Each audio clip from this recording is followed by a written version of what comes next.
Former Deputy President Rigathi Gachagua has finally broken his silence on Raila Odinga's bid for the African Union Commission (AUC) chairmanship, offering a surprisingly supportive stance.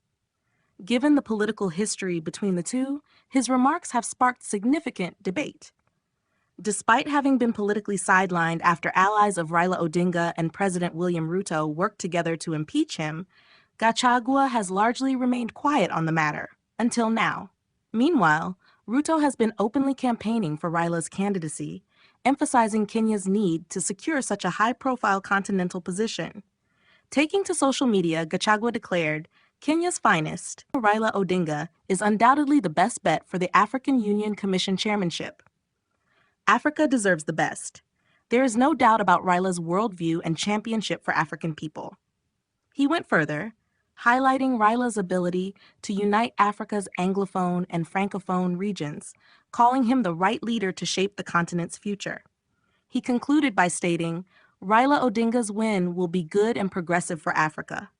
His victory will be a win for Kenya, our motherland." However, Gachagua's endorsement has left many puzzled.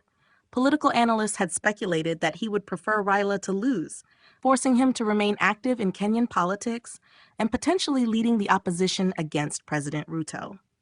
Instead, his remarks suggest a different strategy, perhaps one aimed at reshaping his own political future rather than fueling domestic rivalries.